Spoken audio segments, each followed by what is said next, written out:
अस्सलाम वालेकुम दोस्तों, मैं हूँ आपकी दोस्त और आज की इस कहानी में मैं आप सबको दिल से खुशामदीद कहती हूँ। अब चलते हैं आज की कहानी की तरफ।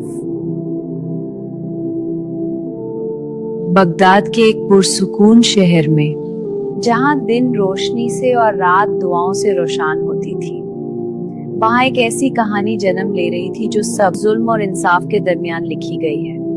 ये कहानी है दो यतीम बहनों की, तो सच की जो देर से ही सही अगर जरूर सामने आता है। हाजी अब्दुल रहमान एक सादा मिजाज, खुदा तरस और मेहनती शख्स थे। बगदाद के पुराने बाजार में रेशमा के थान बेचकर गुजारा करते। उनकी जिंदगी का कुल सरमाया उनकी दो बेटियां थीं, ज़ैनब और सफिया। बीवी कई साल पहले वफात पा चुकी थी। उसके इंतकाल ने घर को सुनसान कर दिया। अब घर में सिर्फ खामोशी और जिम्मेदारी रह गई थी। ज़ैनब, जो उम्र से पहले ही जिंदगी को समझने लगी थी,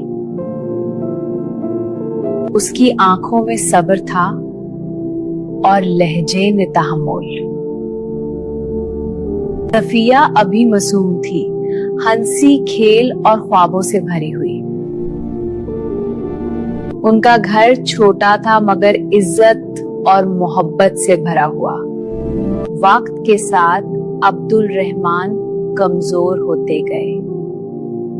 हाथ कपते, नजर धुंधली और बुखार रहने लगा।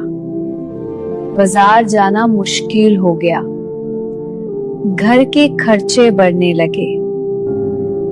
ज़ैनब चुपचाप सब देख रही थी और अंदर ही अंदर खुद को तैयार कर रही थी। एक शाम अब्दुल रहमान ने ज़ैनब को पास बुलाया। दिल में एक अनजन सा खौफ था। बेटी, अगर कल मैं ना रहूं तो याद रखना, अल्लाह के सिवा किसी के आगे हाथ न फैलाना। गरीब होना गुनाह नहीं, मगर मुहताज होना सबसे बड़ी कमजोरी है। ये अल्फाज नसीहत नहीं थे, ये वसीयत थी। उसी रात जब शहर गहरी नींद में डूबा हुआ था, हाजी अब्दुल रहमान अपने रब के पास चले गए। सुबह हुई तो दो बेटियों के सर से बाप का साया उठ चुका था। जंजा उठा, लोग रोए, दुआ की। आप फिर अपनी अपनी जिंदगी में लौट गए। दरवाजा बंद हुआ और घर में सिर्फ खामोशी रह गई। सिर्फ 12 साल की ज़ैनब ने फैसला कर लिया। उसने अपनी मंजिल का फैसला कर लिया था। अब रोना नहीं, अब हिम्मत चाहिए। उसने घरों में कपड़े सीने शुरू कर दिए। सुई उंगली में चुभती, खून निकलता, मगर जुबान पर शिकवा ना आता। सफिया का ख्याल उसे मजबूत बनाता रहा। शहर के दूसरे हिस्से में एक शानदार हवेली थी। ये उनके नाना की हवेली थी, मगर नाना के वफात के बाद मिर्जा करीम और खदीजा बेगम ने सब कुछ कब्जे में ले लिया।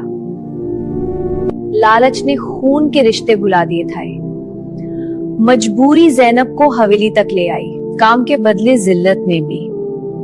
सफिया को धक्का दिया गया और दोनों बहनें बेइज्जत करके निकाल दी गईं। वो दिन ज़ैनब के लिए सबसे ज्यादा दर्दनाक था। रात को ज़ैनब बहुत रोई।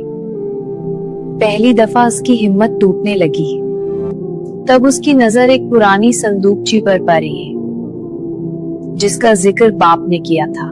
संदूकची खुली और उसमें से नाना की खुफिया वसीयत निकली। आधी जायदाद ज़ैनब और सफिया के नाम थी। ये सिर्फ कागज नहीं था, ये हक था। ज़ैनब काज़ी बगदाद के पास गई। उसने अपना सब्र और दर्द बयान। धमकियां मिली, डराया गया, मगर वो पीछे नहीं हटी। सच गवाहों के साथ सामने आया।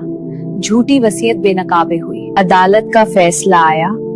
हक उसके असल हकदार को मिल गया। मिर्जा करीम और खदीजा बेगम को गुरूर टूट गया। ज़ैनब ने बदले के बजाय माफी को चुना। सफिया तालीम हासिल करने लगी। ज़ैनब की शादी हुई। हर फिर से रोशन हो गया। ये कहानी सिर्फ दो बहनों की नहीं, ये सब्र की कहानी है, ये यकीन की कहानी है। अल्लाह की लाठी बेशोर होती है, मगर जब चलती है तो जुल्म के महल भी गिरा देती है। दोस्तों, आज की कहानी यहीं खत्म होती है। अगर आपको ये कहानी पसंद आई हो तो वीडियो को लाइक करें,